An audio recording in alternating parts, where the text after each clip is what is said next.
The morning sun rose over New Haven, just like it had for the past 15 years. The golden light spread across endless fields of wheat and corn that stretched to the horizon. In the distance, 3 small mountains dotted the landscape, there, peaks catching the early rays. Lisa Martinez walked down the main street of the colony, her boots clicking on the metal walkway. She carried a steaming cup of coffee and nodded to the people she passed. Everyone knew Lisa. She had been running things on New Haven since the beginning. "Morning, Lisa," called out Dr. Kevin Wright from his greenhouse. The tall man wiped dirt from his hands and smiled. "The tomatoes are looking good this year." "That's great news, Kevin," Lisa replied. "The supply ship from Earth won't be here for another 3 months. We need those crops." Kevin nodded and went back to his plants. He spent most of his time in the greenhouse, working on new ways to grow food faster.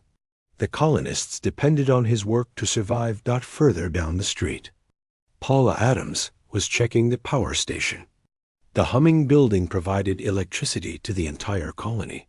Paula had short red hair and always wore work clothes covered in grease stains. She knew every wire and pipe in the building. "How are we looking today, Paula?" Lisa asked as she walked by. "All good," Paula answered without looking up from her tablet. "The geothermal taps are running smooth. We've got enough power for months." Lisa smiled and continued her walk. New Haven was a simple place with simple people. 50,000 souls making a life on the edge of human space. They grew food, raised families, and tried to build something good far from Earth. The colony had one main street with shops and offices. Side streets led to housing areas where families lived in small but comfortable homes. On the outskirts were the farms and the few industrial buildings they needed to survive. At the school, children laughed and played during their morning break. Danny Foster, age 10, kicked a ball with his friends. His father worked as a mechanic, fixing the vehicles and equipment that kept the colony running. "Danny, come inside," called his teacher, Mrs. Carol Barnes. "Time for history class."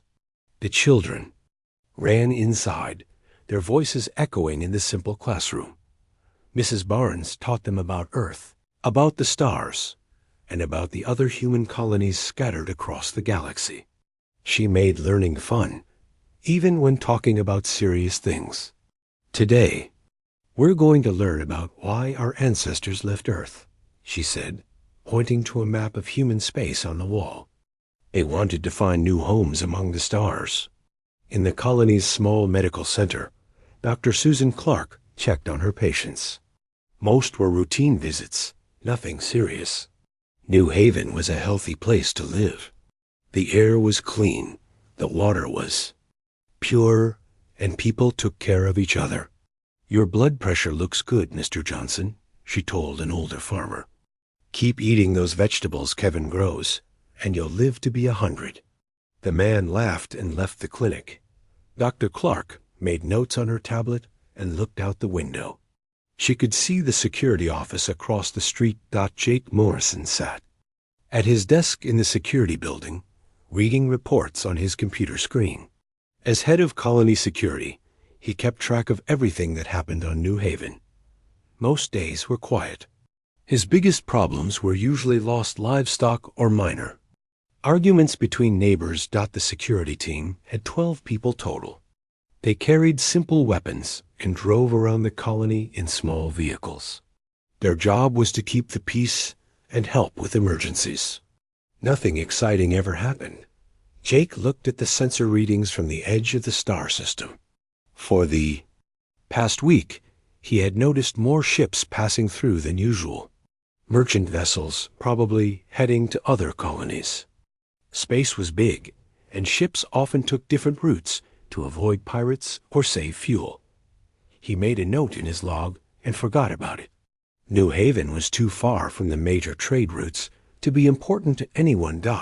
At the colony's small government building, Lisa Martinez finished her morning rounds and sat down at her desk. The office was simple, with just a desk, 2 chairs, and a shelf full of record books. On the wall hung pictures of Earth and the colonial flag. Her job was to make sure everything ran smoothly. She approved work schedules, settled disputes, and filed reports with the colonial administration back on Earth. It was not glamorous work, but it was important. Lisa opened her computer and began typing her weekly report. Colony population stable at 50,127. Crop yields expected to meet annual targets. No significant incidents to report. Weather patterns normal for this season.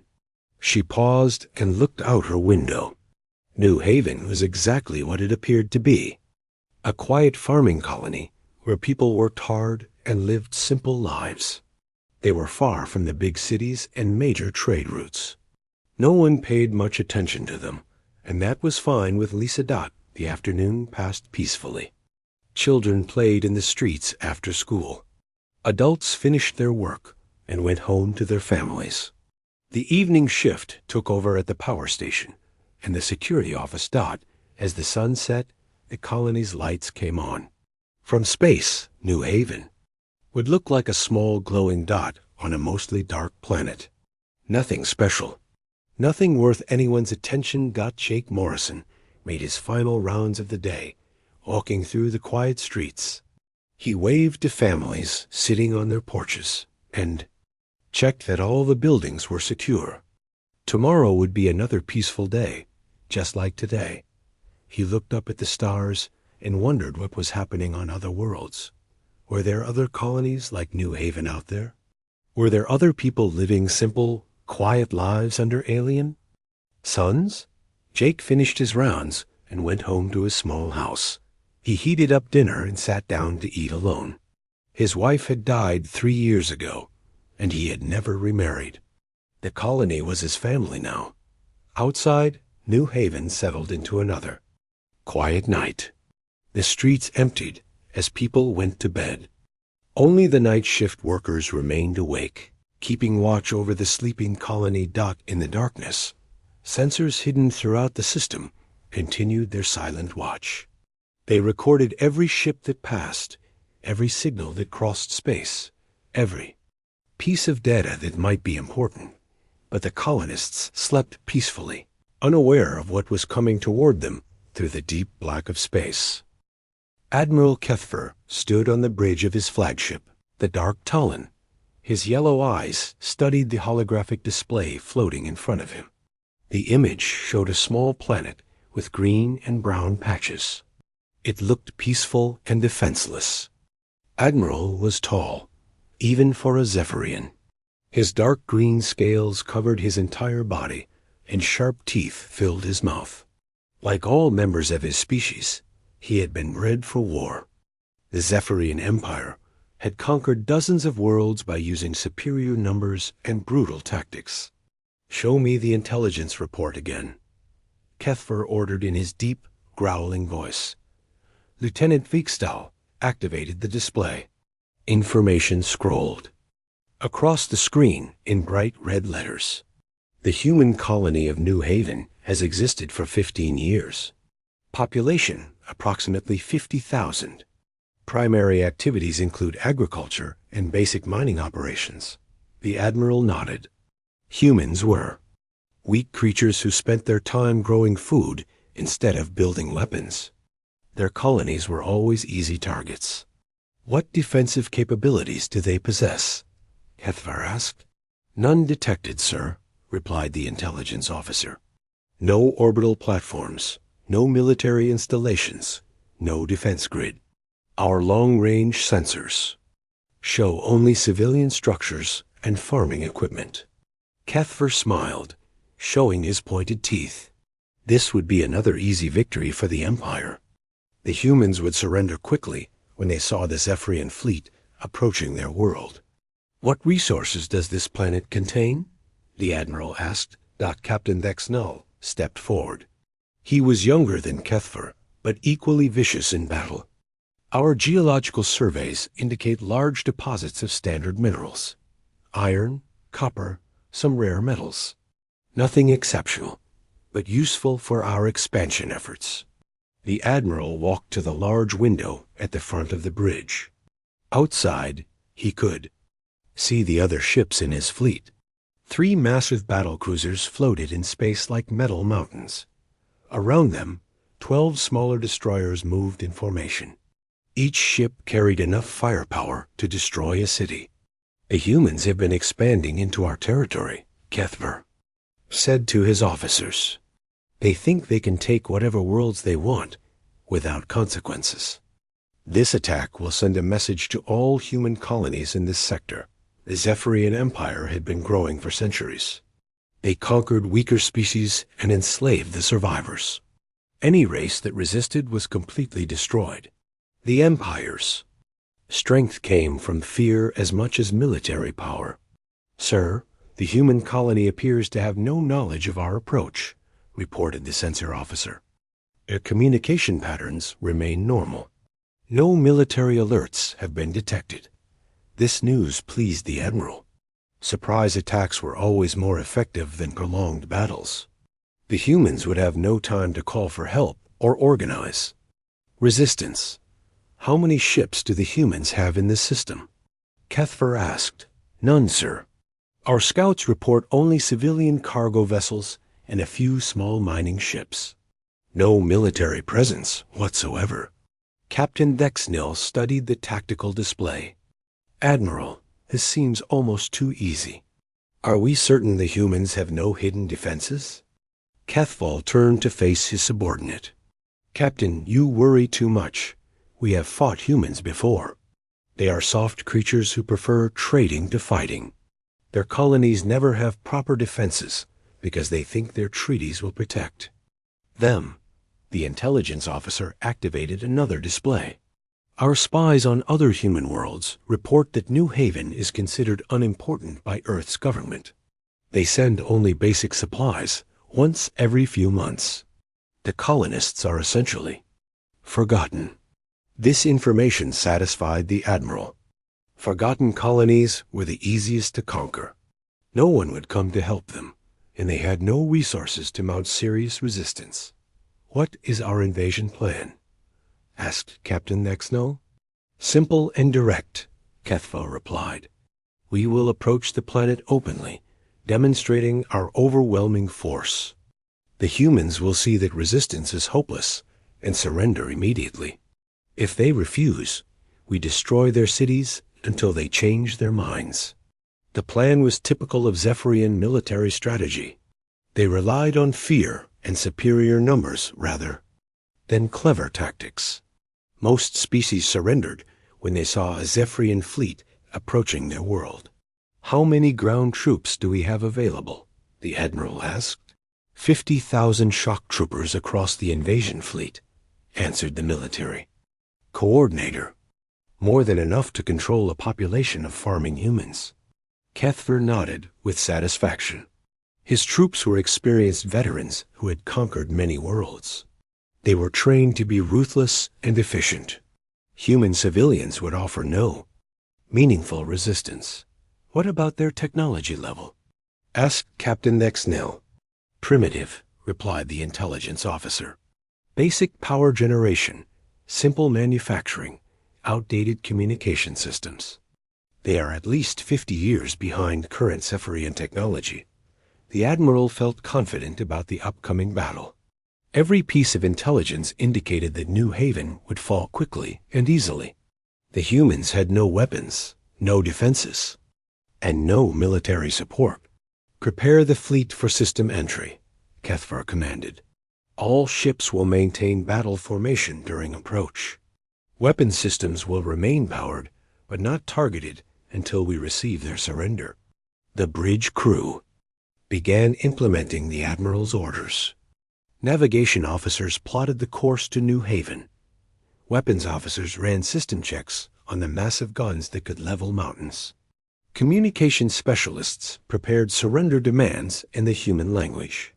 Sir, shall we attempt to contact other human colonies and demand their surrender as well?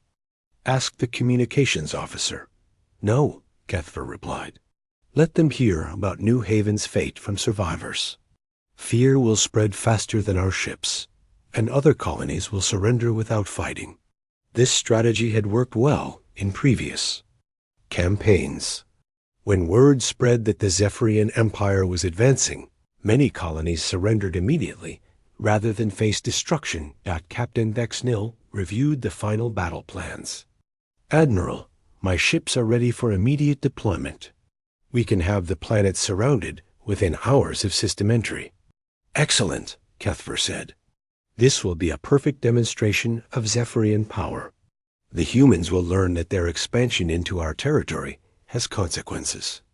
The Admiral looked at the tactical display one final time. New Haven appeared as a small green dot surrounded by empty space. No ships, no defenses, no way to call for help. It was exactly the kind of easy target the Empire preferred. All ships, prepare for hyperspace jump, Kethver announced over the fleet communication system. Destination, New Haven system. Victory to the Empire. The massive Zephyrian fleet began charging their faster-than-light drives. Within minutes, they would emerge at the edge of the New Haven system and begin their approach to the defenseless. Human colony. Admiral Kethver smiled as he watched his ships prepare for battle. This would be another glorious victory for the Empire, and the humans would learn to fear the Zephyrian name. The warning signals came first as soft beeps on hidden displays throughout New Haven. Most colonists never heard them. The sounds were buried in basements, underground tunnels, and secret rooms that did not appear on any public maps. Lisa Martinez was having lunch in her office when her computer screen flashed red 3 times. She looked around to make sure no one was watching and pressed her hand against a hidden panel on her desk. The panel scanned her fingerprints and opened with a quiet click. Inside was a small device that looked like a regular communication tablet. But when Lisa activated it, the screen showed military symbols and fleet positions. At the top, bright red letters spelled out words that made her heart beat faster. Hostile fleet detected, combat protocols activated. Lisa walked to her office door and turned the lock. She moved quickly to a bookshelf on the far wall and pulled 3 specific books in order. The shelf swung inward, revealing a metal elevator door behind it. The elevator took her deep underground, 12 levels below the colony's surface. When the doors opened, Lisa stepped into a world that looked completely different from the simple farming community above. The New Haven Defense Command Center stretched out in front of her like something from a military science fiction movie. Dozens of computer screens lined the walls, showing tactical displays and sensor readings. Officers in military uniforms sat at control stations, monitoring systems that did not officially exist. Status report, Lisa said as she entered the room. But her voice was different now. Gone was the friendly tone of a colonial administrator. This was the voice of someone used to giving orders in life-or-death situations. Colonel Ryan Burke turned from the main tactical display. For 3 years, he had pretended to be an agriculture consultant named Ryan Brooks. He wore simple civilian clothes and spent his days talking about crop yields and soil conditions. Now he stood in his true uniform, the insignia of Earth's Special Operations Command visible on his shoulders. Zephyrian fleet detected at system edge, Burke reported. 3 battle cruisers, 12 destroyers, estimated 50,000 ground. Troops, they're following standard Imperial attack patterns. Lisa nodded and took her position at the command center. Around the room, other officers worked at their stations. Each of them had been living double lives for years, posing as ordinary colonists while maintaining one of the most sophisticated military installations in human space. Time to target? Lisa asked. Approximately 4 hours at their current speed, replied the tactical officer. They're making no attempt at stealth. Typical Zephyrian overconfidence. Above ground, the transformation was beginning. What had appeared to be grain silos on the outskirts of the colony began to change. False panels slid away, revealing vertical missile launch tubes. The silos had been designed to look exactly like normal farm buildings, but they contained some of the most advanced weapon systems Earth had ever built. Dr. Kevin Wright was in his greenhouse when his hidden communication device buzzed. He looked around to make sure no visitors were nearby, then pressed a concealed button under his workbench. Part of the greenhouse floor slid aside, revealing a staircase leading down. Kevin descended into a sophisticated sensor control room. Banks of computers processed data from hidden listening posts throughout the star system. For 3 years, he had been tracking every ship that passed through New Haven space while pretending to grow tomatoes. All sensors confirm hostile approach. Vector, Kevin reported into his headset. Enemy fleet is maintaining tight formation. No indication they suspect our true nature. Paula Adams received her activation signal while checking power readings at the geothermal station. She quickly sealed the building and activated security locks that would keep any curious colonists outside. Then she descended into the stations. Real control center. The geothermal facility was actually a military-grade fusion reactor capable of powering a space fleet. Paula's job was to manage power distribution to weapon systems, shield generators, and sensor arrays hidden throughout the colony and surrounding space. Reactor output increasing to combat levels, Paula announced over the command network. All defensive systems will have full power in 30 minutes. At the school, Mrs. Carol Barnes finished her afternoon lessons and dismissed the children early. As the students ran home, she activated emergency protocols that would move all genuine civilians to underground shelters. The children and elderly. Residents of New Haven were real colonists, but they represented less than 20% of the population. Jake Morrison walked through the colony's main street, but his casual stroll was actually a final security sweep. He checked that all civilian areas were clear and that defensive positions were ready. His security team of 12 people was actually a special forces unit trained for operations behind enemy lines. As Jake walked, he touched a hidden control on his belt. Throughout the colony, what appeared to be maintenance sheds and storage buildings began subtle transformations. Camouflaged panels opened to reveal weapon emplacements. Underground bunkers connected by hidden tunnels came online. The 3 mountains that dotted New Haven's landscape are not natural formations. They were massive defensive installations built to look like ordinary hills. Inside each mountain, powerful particle beam cannons and missile batteries waited for activation commands. Mountain Defense Alpha coming online, reported one of the underground officers. Weapon systems fully charged. In space around New Haven, the transformation was even more dramatic. What had appeared to be empty vacuum began to shimmer and change. Stealth ships that had been hiding in sensor shadows for months started powering up their systems. The asteroid mining operation in the outer system flickered and revealed its true nature. The mining station was actually a heavily armed battle platform with enough firepower to destroy a small fleet. Its weapons had been carefully concealed to look like industrial equipment. Even New Haven's 3 moons began to change. Their surfaces rippled as camouflage fields shut down, revealing the massive weapon installations hidden beneath artificial terrain. Railguns and missile launchers emerged from concealed positions.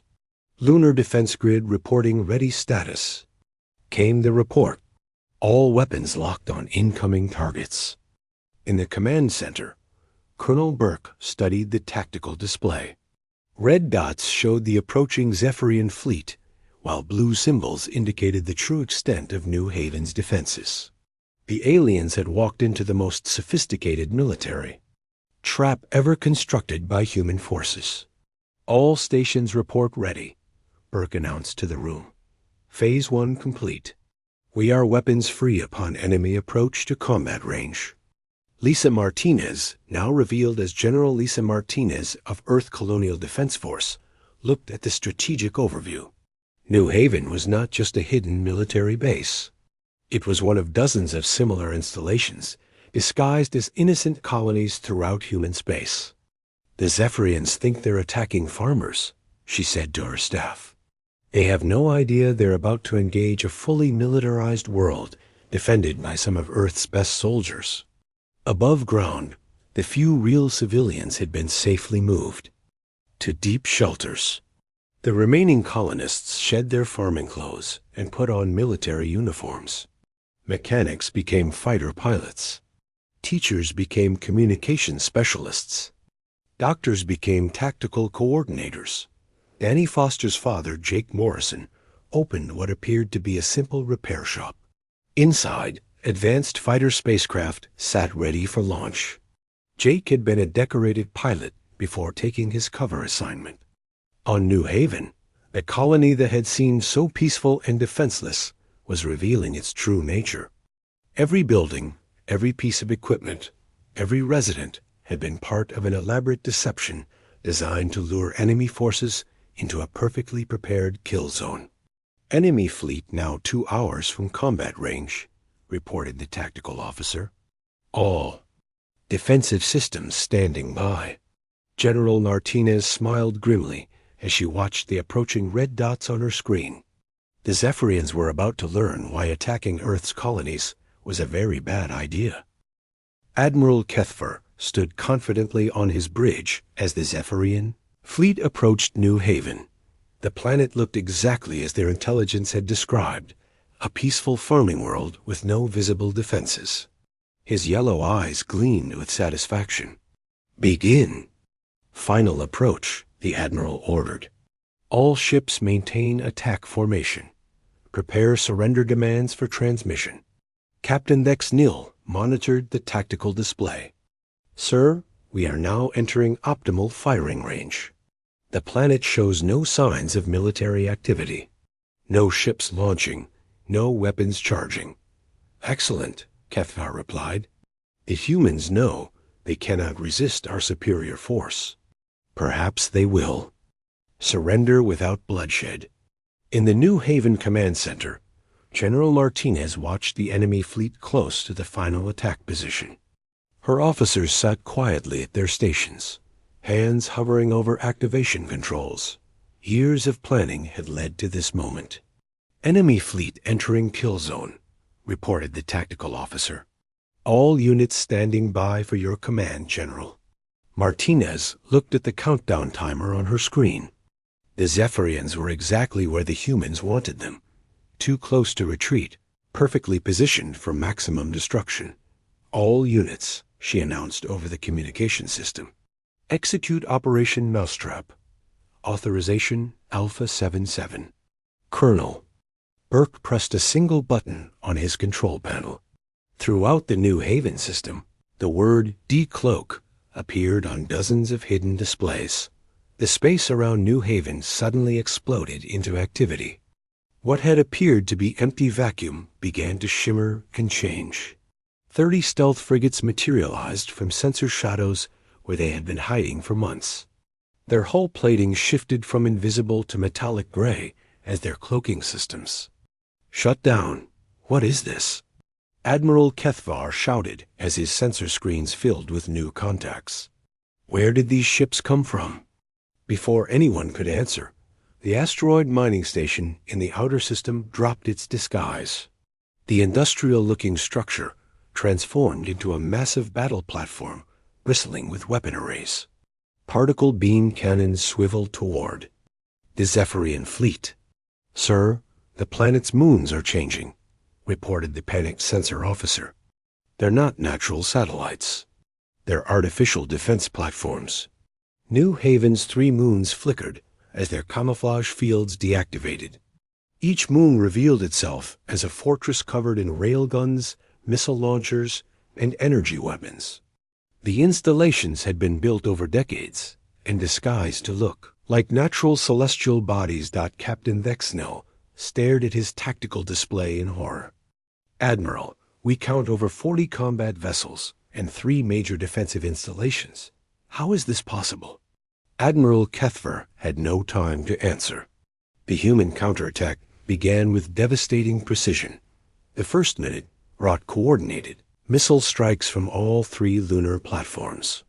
Hundreds of warheads streaked across space toward the Zephyrian destroyers. The missiles moved faster than anything in the Zephyrian arsenal, guided by advanced targeting systems. Evasive maneuvers.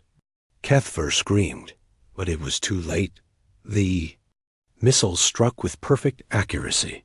6 Zephyrian destroyers exploded in brilliant flashes of light. The remaining ships tried to return fire, but their weapons could not lock onto targets that moved so quickly. The second minute brought railgun bombardments from the stealth frigates. The human ships had positioned themselves in a perfect killing formation around the enemy fleet. Metal slugs traveling at incredible speeds punched through Zephyrian armor like it was paper. Shields failing on all ships, reported the damage control officer aboard the Dark Talon. Hull breaches on decks 7 through 12. Captain Vexnill's battlecruiser, the Iron Fang, took a direct hit from a lunar rail gun. The massive projectile tore through the ship's center, causing catastrophic explosions. The vessel broke apart in a shower of debris and escaping atmosphere. "Vexnill is gone, sir," shouted the communications officer. "His ship is completely destroyed." By the third minute, the battle platform in the outer system had joined the attack. Its main particle beam cannon charged with a sound like thunder and fired a concentrated energy blast that vaporized another Zephyrian battlecruiser instantly. Admiral Kethver watched his fleet being systematically destroyed. "This is impossible." The intelligence reports said this was a farming colony. "Sir, we're receiving a transmission from the planet," reported the communications officer. "Put it through," Kethver ordered desperately. General Martinez's voice filled the Zephyrian bridge. "Admiral Kethver of the Zephyrian Third Fleet. This is General Martinez of Earth Colonial Defense Force. You are attacking a fully militarized installation. Surrender immediately or be destroyed." "You deceived us," the Admiral roared. "This colony was supposed to be defenseless." "That was the point," Martinez replied calmly. "Earth does not abandon its colonies. We protect them." The fourth minute brought fighter launches from hidden underground hangars on New Haven's surface. Sections of farmland slid away to reveal massive launch tubes. Advanced interceptor craft shot into space like bullets from a gun. Jake Morrison lead Alpha Squadron in a devastating attack on the surviving Zephyrian ships. His fighter moved with impossible speed and agility, dodging enemy fire while delivering precise strikes on command bridges and weapon systems. "Alpha leader to all flights," Jake announced over the fighter communication network. "Target their command structures. Cut off their ability to coordinate." The human fighters swarmed over the remaining Zephyrian vessels like angry insects. Their weapons were small but incredibly accurate, striking critical systems with surgical precision. The fifth minutes saw the complete collapse of Zephyrian fleet coordination. With their command ships destroyed and their communications jammed, the surviving vessels could not work together effectively. Paula Adams coordinated the defensive grid from her power station, routing massive amounts of energy between weapon systems. "All platforms report full power availability," she announced. Switching to rapid fire mode, the sixth minute brought the final assault on Admiral Kethvar's flagship. The Dark Talon had taken heavy damage, but was still fighting. Jake Morrison's fighter squadron concentrated their attack on the massive ship's weapon arrays. "Sir, all primary weapons are offline," reported the weapons officer. "We cannot return effective fire." "Prepare for ramming speed," Kethver ordered desperately. "If we must die, we will take some of them with us." But before the Admiral could execute his final gambit, 3 railgun slugs from different lunar platforms struck his ship simultaneously. The Dark Talon's hull cracked like an egg, atmosphere and debris streaming into space. As the 7th minute ended, the last Zephyrian vessel exploded in a ball of fire. The entire Third Fleet had been completely destroyed. No ship escaped. Number.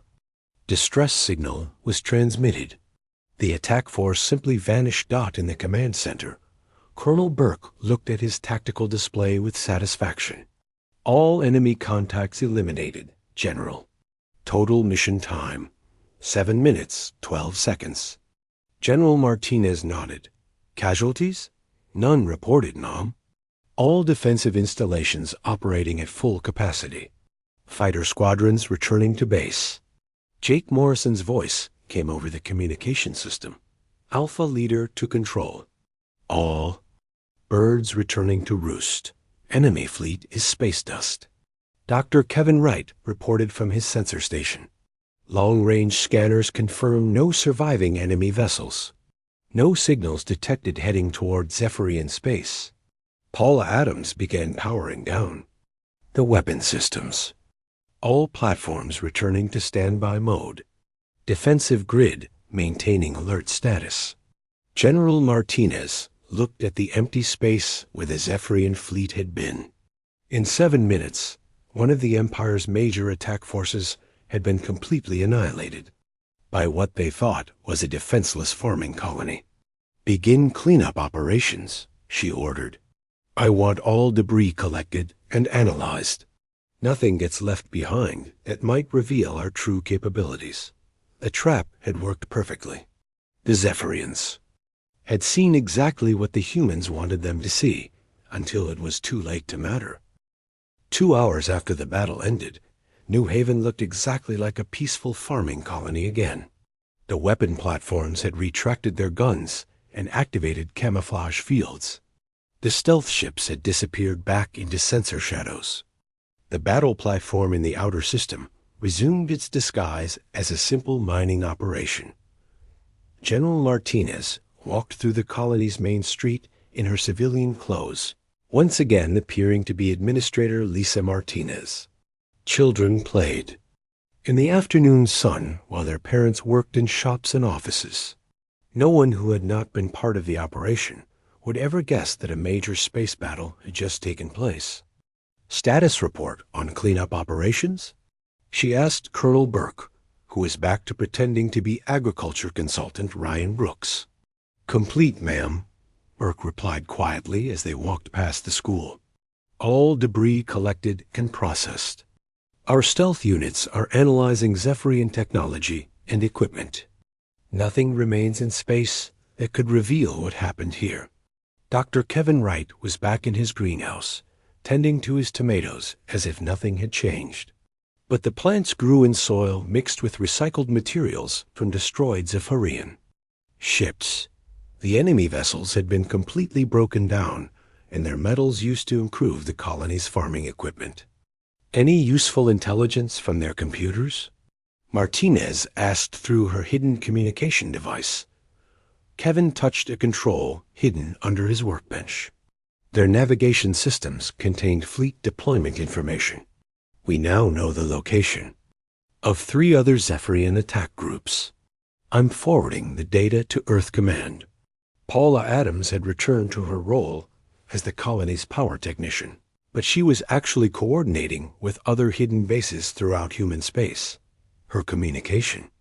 Arrays, disguised as routine maintenance equipment, sent coded messages to dozens of similar installations. Falcon Base reports successful engagement with Zephyrian scouts, she transmitted in a coded message. Eagle Base is tracking enemy supply convoys. Hawk Base requests permission to activate Phase 2 operations. The truth was becoming clear. New Haven was not unique.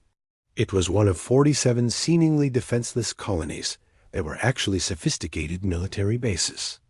Earth's strategy was not to meet alien aggression with obvious displays of force, but to appear weak while being devastatingly strong. Jake Morrison worked in his repair shop, maintaining what appeared to be simple farming vehicles.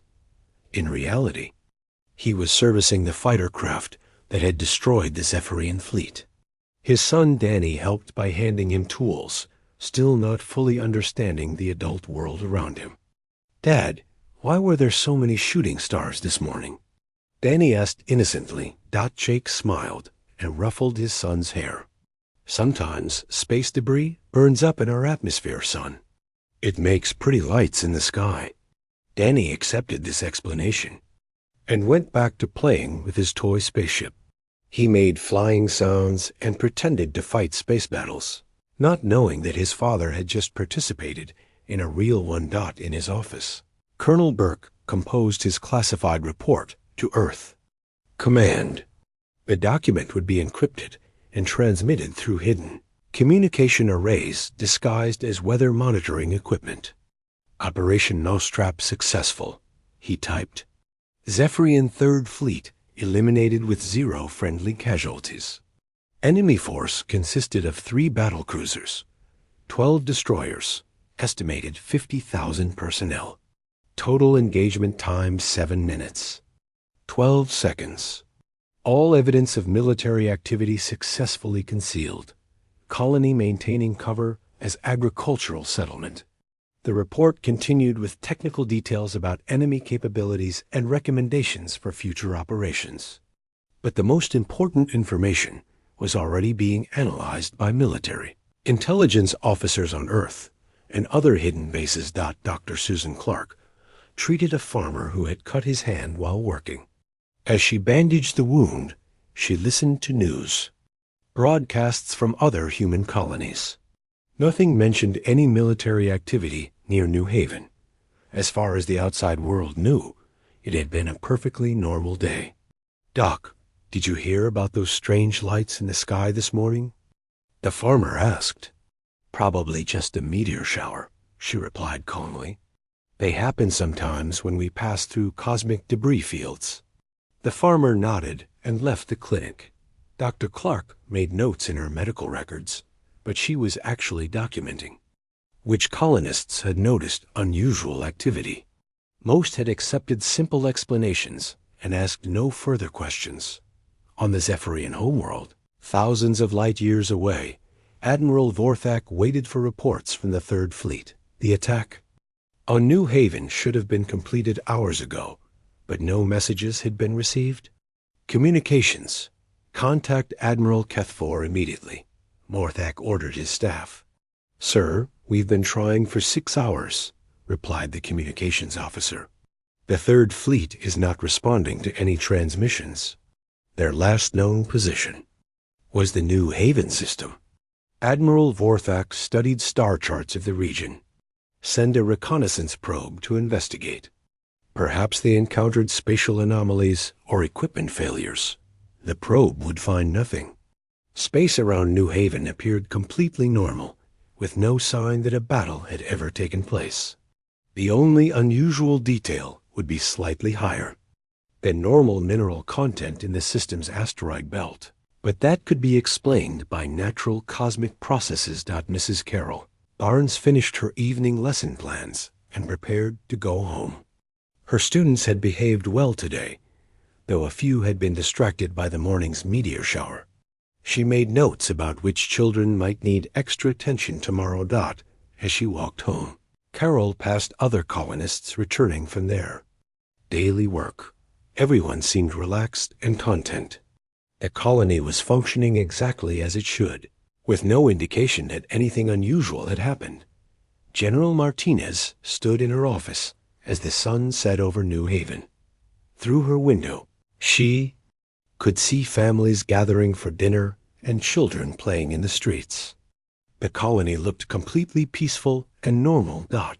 Her computer displayed a message from Earth. Command. Operation Nostrap success confirmed. Similar actions approved for Sectors 7 through 12. Continue maintaining cover. Well done. Martinez smiled and deleted the message. Earth's defensive strategy was working perfectly. The galaxy's aggressive species were learning, through harsh experience, that attacking human colonies was extremely dangerous. But they were learning it too late to spread the knowledge. The Zephyrian Empire would eventually notice that their Third Fleet had disappeared. They might send investigators or launch other attacks. But they would find only peaceful farming colonies with friendly people growing food and raising families. What they would not find, until it was too late, was that humanity had prepared for war while maintaining the appearance of peace. Every defenseless colony was actually a fortress. Every civilian settlement was actually a military installation staffed by Earth's best soldiers. Danny Foster helped his father close the repair shop for the evening. As they walked home together, the boy looked up at the stars beginning to peer in the darkening sky. "Dad, do you think there are other people living on planets around those stars?" Danny asked. Jake Morrison looked up at the vast expanse of space. Somewhere out there, other species were making plans to attack human worlds. They saw humanity as weak and easy to conquer. They had no idea how wrong they were. "Yes, son," Jake replied quietly. "There are other people out there. And someday, you'll understand why it's important that we're ready to protect our home." Danny nodded and squeezed his father's hand. Above them, the stars shone peacefully in the night sky, hiding the truth about what humanity had become in its expansion among them. New Haven settled into another quiet evening, its secret safe and its message sent. In the darkness of space, automated sensors continued their silent watch, waiting for the next enemy to make the fatal mistake of attacking. Earth's undefended colonies.